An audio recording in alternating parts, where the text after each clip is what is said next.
Hello, welcome to the Official Spotlight podcast. My name is Simon Lipscomb, and thank you very much for listening. Today, I'm joined by Karina Hill. Karina is the Director of People and Culture at IPC Asia Pacific. IPC supports Subway franchise owners across Asia Pac region with buying, helping them buy food, equipment, packaging, and technology. And recently, IPC has undergone a significant transformation to its procurement team and its structure. And Karina was a really key member of that. Karina, thank you very much for joining me on the podcast today. Very exciting for us. You're our first HR professional that we've had on the pod. So thank you for that front. It'd be fascinating to talk, really focusing on the topic of people and change, because it's not one we typically pick up on a procurement podcast.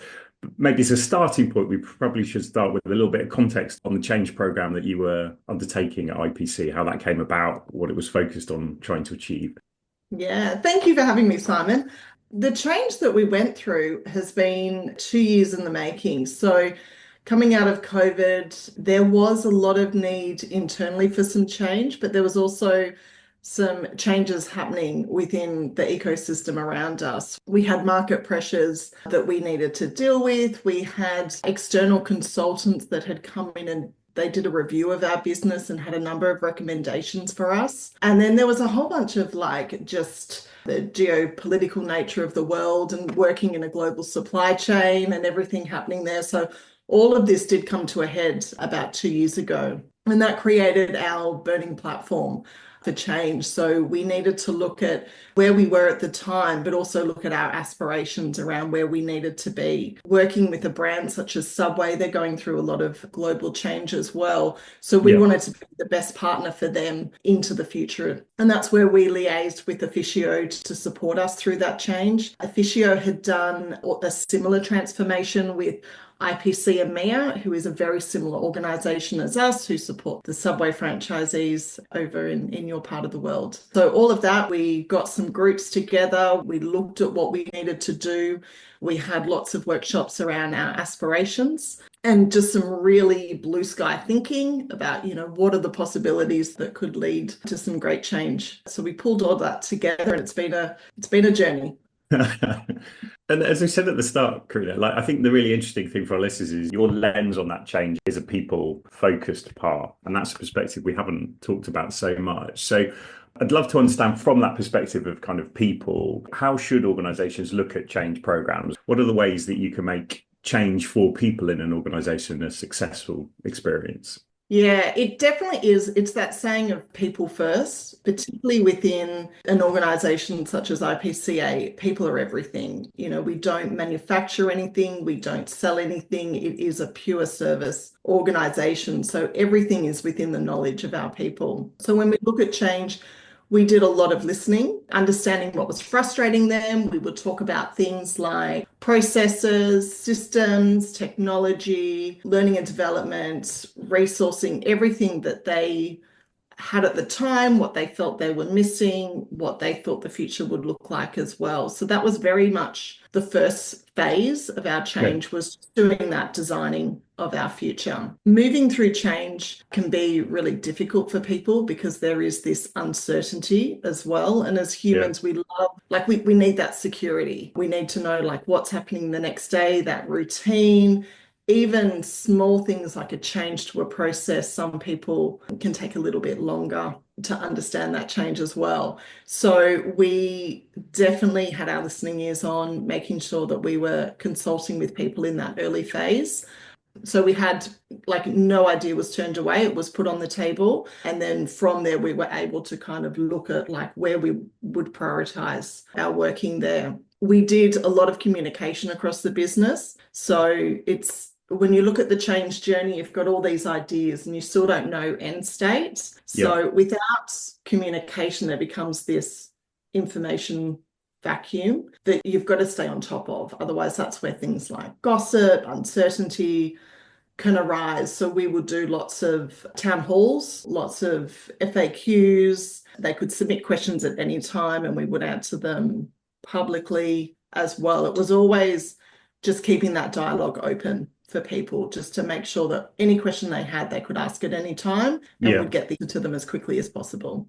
In a complex and I guess large organization like IPC, in that you said at the start you did a lot of talking to people, seeking opinions, I'm assuming in any organization, you're going to have lots of opinions, right? They're unlikely to be uniform, I guess. Certain people have perspective. How do you, as someone leading a people part of a change program, accommodate that? How do you listen and take on board that, but also have a clear end state that you're trying to get to?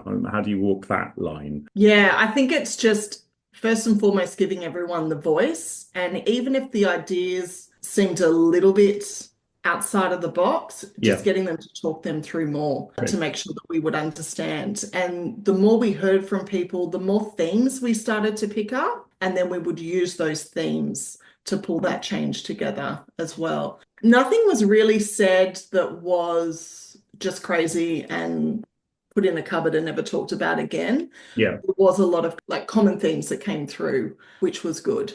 Yeah. Intrigued on the piece he talks about also about communicating to the organization often and regularly. Is there a trick to making that communication effective? Is it talking regularly in shorter bursts? And what part does leadership play in that? How much do people need to see that messaging coming from the right places?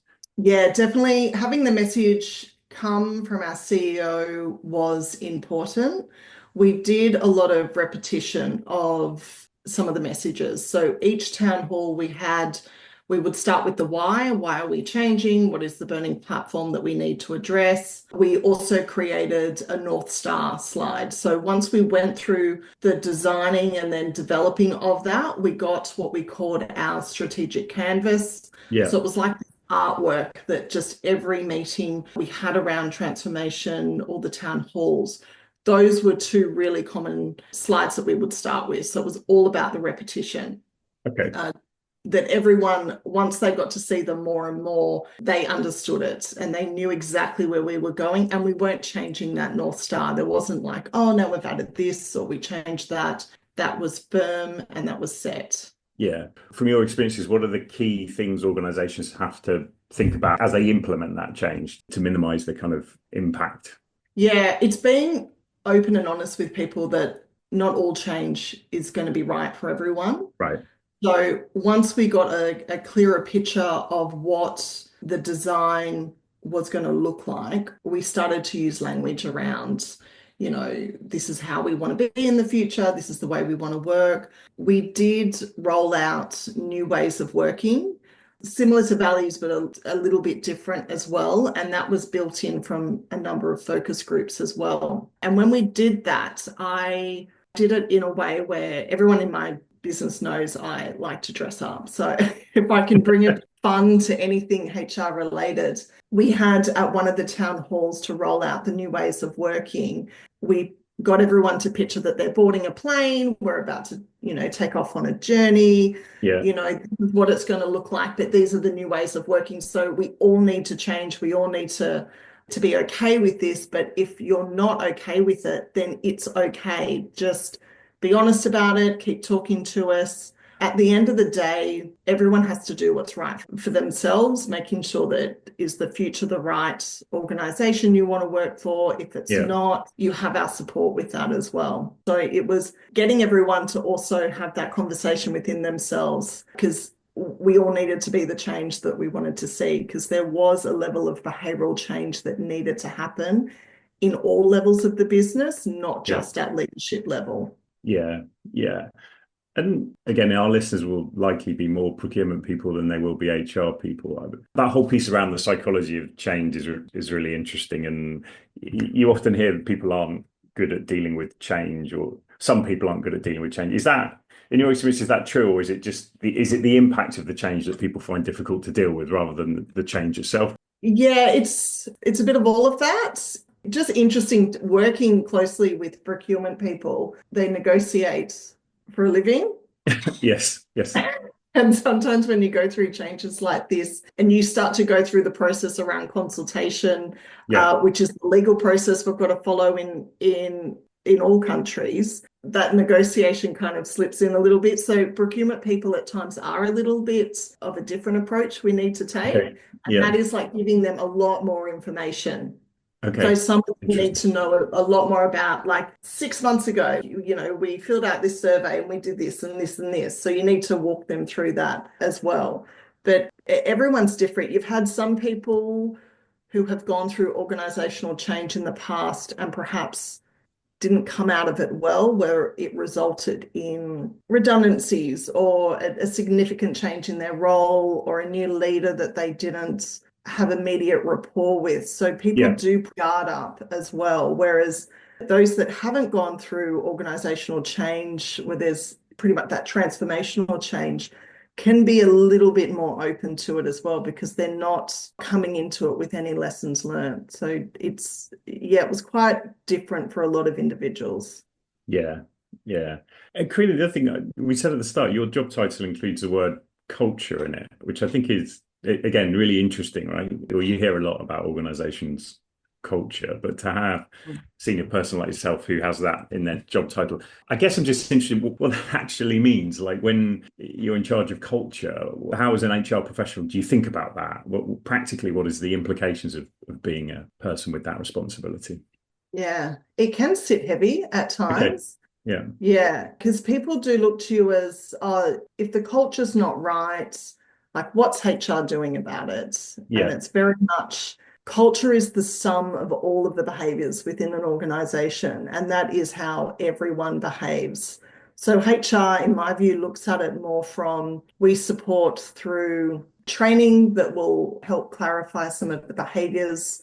There's systems, there's processes, there's policies that help to define how you should do certain things as well. But it's also a reliance on all leaders working together to making sure that they're living and breathing the culture Yeah. that we need as well. There's that theory of, being first followers. So once you see someone doing the right thing, and typically that's the CEO or someone in senior leadership, you see them behaving in a certain way, whether good or bad, it tends to set a standard that Yeah. others follow as well. When you go through transformational change, culture is always the last to be changed. It's the heaviest bit to Yeah. change. And we, over the last couple of years, we did a number of things where we started off looking at some psychometric tools where we got everyone to better know each other's style. Okay. So you would understand that we all have different preferences at work, and, explain why someone doesn't talk that much in meetings or the other person does, why someone just only wants to communicate in really long emails and another person just will send you a couple of bullet points. So there was Yeah. that phase of getting to know each other. And then rolling out the ways of working was setting that standard just to reset that behavior and start practicing in the day-to-day that we would do. And most recently, so earlier this year, we engaged an external organization to come in and help work with leaders on culture reshaping, where it is very much about you as a leader. What is the shadow that you cast? Talking Yeah. about accountability, being present as well, and just being really authentic as Yeah. well. So there's been those three things that we've rolled out over the last 2 years to help instill all of that culture within there. And we use culture champions in the business. So there are people in teams who are quite passionate about Yeah. culture and have gone through this training as well. But it is something that is always there. And it's just this group behavior and Yeah. making sure that when people start the business, they're onboarded, knowing that from day one, Yeah. what that is, and then just making sure you're addressing behaviors as they go. Because if you don't, you're enabling certain behaviors to continue. Yeah. And Karina, is the change part of your project finished now, or is it still ongoing? Is it completed in that sense? It has completed. We're just on the tail end of still getting some processes fine-tuned Yeah. with that. We did bring in a lot of new people within the organization. So some of that recruitment did take time. We became really clear and committed to making sure we got the right people for the roles and not be pressured by time constraints just to put people in the roles. So there's been a longer recruitment program that took place with this as well. So we formally went live in April. And since then, it's been getting the teams to work together on all of their KPIs, building it out, finalising those processes. So, yeah, we're about to go through the end of year review process and, quarterly business reviews and everything. So it's going to be really exciting to hear from the leaders in the business how we're going to finish the year, but it's looking good. I was interested when you were talking about culture. For you as the HR person, as the person in charge of culture, does a change program actually ever end in that sense? Because you talk very passionately about the idea you've got to instill culture, and is culture something you have to perpetually think about and perpetually be caring for, or is it a project? It starts and it ends, and it is never ending. There's always stuff happening either within the business or externally to the business that you just need to be mindful of as well. So I would say something, it is always ongoing. Yeah. And I suppose I'm conscious of time, Karina. Probably my last question. Having undertaken this program, which sounds like has been a great success, for listeners, are there key takeaways? Are there things you've learned that went very well, or perhaps even things that didn't go so well that you would flag to people if they're thinking about or about to undertake any kind of change program, right? Yeah. My advice would be to engage early with employees. Also, try to understand where your power stakeholders are within the business. They may not always be in a leadership role, so don't always look to that level within the business. There could be other people in other roles who are really good at influencing or who may have incredibly good ideas that for some reason aren't being floated to the surface. I would recommend communicating as often as possible. Okay. Even if there's no change, just highlight there's no update this week, this month, but we're still on track. Here's the timeline. Yeah. Let's get together in another month and we'll see how things have progressed. And always be ready for surprises. You never know how people are going to react. You might think someone will like a decision or not like a decision.